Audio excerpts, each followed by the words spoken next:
Assalamualaikum warahmatullahi wabarakatuh. Pada pertemuan kali ini kita akan mempelajari terkait dengan struktur dan bahasa teks deskripsi.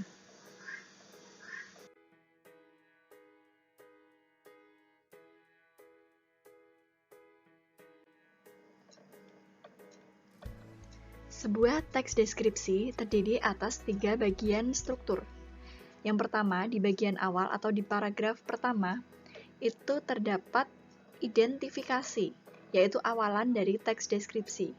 Yang kedua, di paragraf setelahnya, ini ada deskripsi bagian. Kemudian, di paragraf terakhir, ini ada penutup.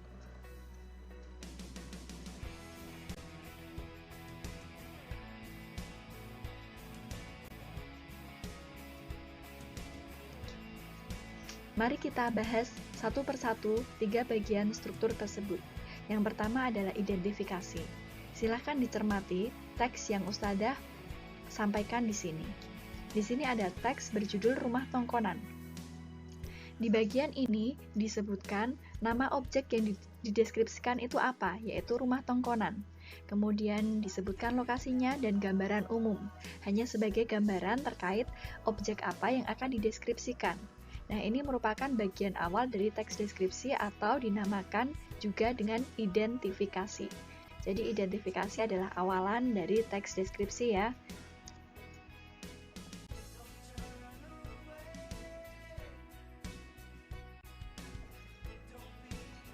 Nah, ini adalah bagian yang selanjutnya, yaitu dinamakan dengan deskripsi bagian.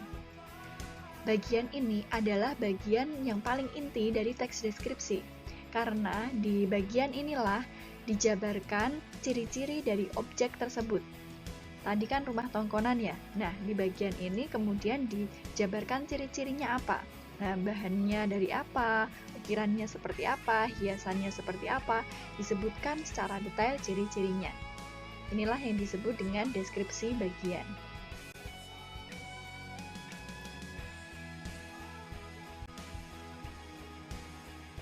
Bagian dari teks deskripsi yang paling akhir adalah penutup atau disebut juga dengan kesan umum karena penutup ini biasanya isinya berupa kesan si penulis terhadap objek tersebut. Nah, ini misalnya, sungguh kaya warisan budaya Indonesia. Kita bangga memiliki warisan budaya dengan nilai artistik yang tinggi dan unik. Rumah adat Tongkonan warisan budaya yang perlu kita jaga. Nah, ini adalah kesan si penulis terhadap objek yang dideskripsikan, yaitu rumah tongkonan.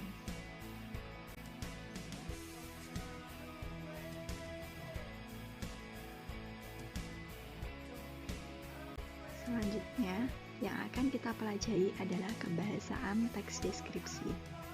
Ini meliputi kalimat dan kata. Untuk kalimat, ini ada 3, yaitu kalimat yang menggunakan perincian, kemudian kalimat menggunakan serapan panca indera, dan kalimat menggunakan majas. Kemudian untuk kata ini juga ada 3, yaitu kata berimbuhan dengan kata dasar berawalan K, T, S, dan P, kemudian kata bersinonim dan kata depan, meliputi kata di, ke, dari, dan pada. Untuk lebih jelasnya akan kita kupas satu persatu.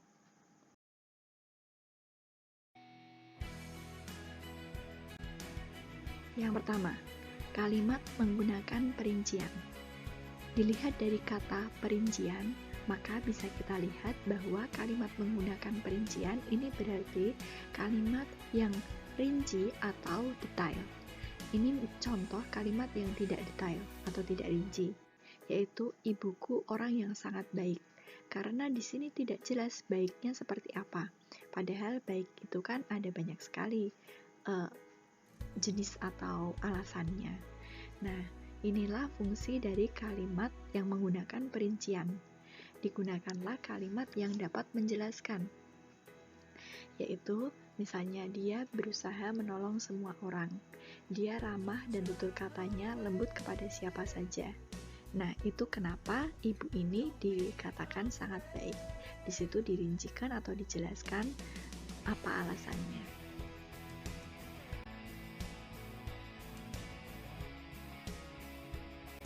Kemudian kalimat menggunakan serapan panca indera. Serapan ini adalah sesuatu yang dapat dirasakan. Nah, panca indera ini meliputi mata, telinga, tangan atau kulit, hidung, dan mulut. Nah, untuk teks deskripsi kali ini yang akan kita pelajari adalah cerapan dari panca indera mata, telinga, dan kulit saja. Nah, contoh cerapan panca indera dalam teks deskripsi misalnya yang pertama, pantai panjang dengan pasir putih. Ini adalah cerapan panca indera mata, yaitu kita seolah-olah dapat melihat pantai panjang dengan pasir putihnya. Kemudian yang kedua, debur ombak pantai terdengar berirama. Nah, ini tentu saja cerapan panca indera dari telinga karena sesuatu yang kita dengar atau seolah mendengar. Kemudian yang ketiga, udara sangat terasa segar. Nah, terasa ini berarti sesuatu yang dirasakan. Berarti dia merupakan kalimat yang menggunakan cerapan panca indera tangan atau kulit karena dia seolah merasakan.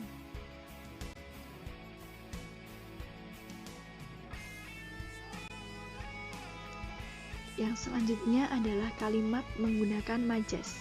Majas ini artinya adalah gaya bahasa. Jadi kalimat yang biasa kalau ditambahi dengan majas atau dibubuhi majas ini, maka kalimat tersebut akan menjadi bergaya. Maksudnya bagaimana? Seperti ini contohnya. Angin laut mengelus kulit. Angin laut mengelus kulit. Nah, ini adalah kalimat yang bermajas. Karena kalau kalimat yang biasa, maka mungkin dia bunyinya hanya akan angin laut berhembus. Tetapi karena menggunakan dia atau majas, maka angin laut mengelus kulit. Angin laut yang dia tidak punya tangan, tetapi dikatakan mengelus, seolah-olah angin laut ini punya tangan yang dapat mengelus kulit kita. Nah, inilah yang dinamakan majas. Contoh lain, ombak berkejar-kejaran. Seolah-olah ombak ini memiliki kaki yang dapat berlari, padahal sebenarnya kan tidak. Nah, untuk majas yang Ustazah contohkan di sini, ini merupakan majas dengan jenis majas personifikasi. Apa itu majas personifikasi? Yaitu majas yang membuat benda mati seolah dapat berperilaku seperti manusia. Contohnya ombak ini. Dia seolah-olah dapat berlari seperti manusia. Jenis majas ini sebenarnya ada banyak, namun yang Ustazah jelaskan dalam materi ini hanya satu saja, yaitu majas personifikasi.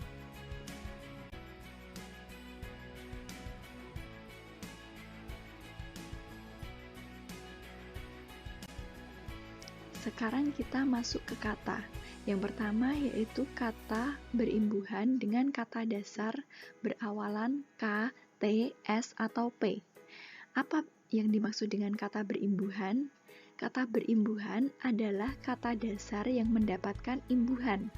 Contohnya kata berimbuhan ini adalah mengantongi.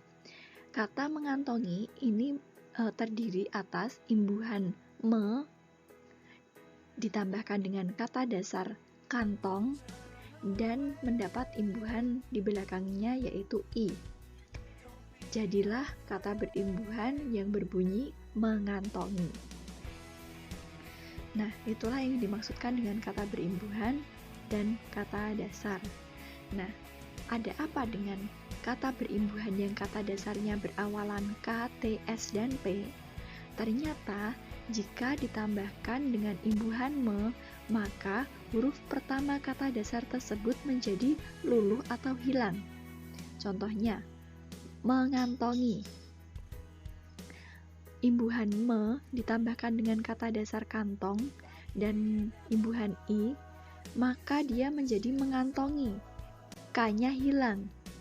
Padahal seharusnya kan mengkantongi, tetapi tidak. Di sini hanya mengantongi saja. Nah, begitu juga dengan kata dasar yang awalannya T, telepon. Mendapat imbuhan me, maka menjadi menelepon. T-nya hilang. Menyapu, S-nya hilang. Memesona, dari kata dasar pesona, namun P-nya hilang. Nah, seperti itu. Namun, ada pengecualian. Walaupun kata dasarnya berawalan K, T, S, atau P, mendapatkan imbuhan me, tapi dia tidak hilang kata depannya. Kenapa? Karena dia diikuti oleh konsonan atau huruf mati. Huruf konsonan atau huruf mati ini adalah huruf kecuali A, I, U, E, dan O. Kalau A, I, U, E, dan O ini adalah kata hidup, huruf hidup atau huruf vokal. Nah, huruf konsonan ini adalah selain huruf-huruf tersebut. Nah, Ustazah contohkan. Di sini ada kata dasar transfer. Kalau sesuai aturan tadi, harusnya T ini hilang karena dia mendapatkan imbuhan me dan memiliki huruf depan T. Namun karena dia diikuti oleh huruf R yang adalah huruf konsonan, maka T ini tidak jadi hilang, tetap mentransfer, bukan mentransfer. Begitu juga halnya dengan mengklasifikasi, karena di sini ada dua konsonan berjejer, yaitu K dan L.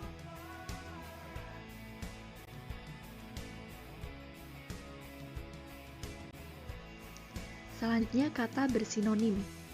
Kata bersinonim. Sinonim ini adalah kata yang mempunyai makna sama atau mirip.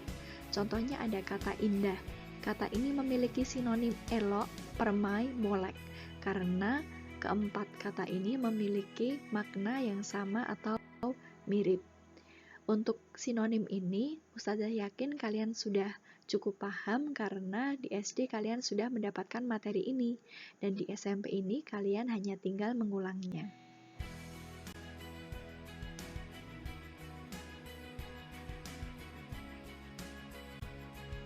Yang terakhir namun tidak kalah penting yaitu kata depan.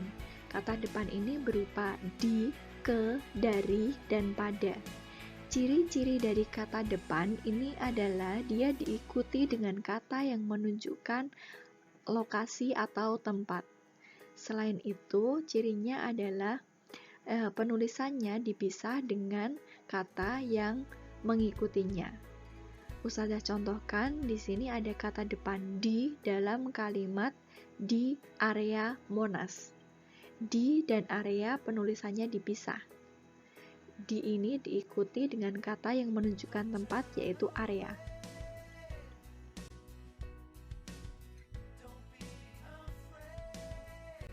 Cukup sekian yang dapat Ustazah sampaikan pada materi kali ini. Jika ada kurangnya Ustazah mohon maaf. Ustazah sangat menantikan tanggapan dari kalian, baik itu berupa pernyataan maupun pertanyaan.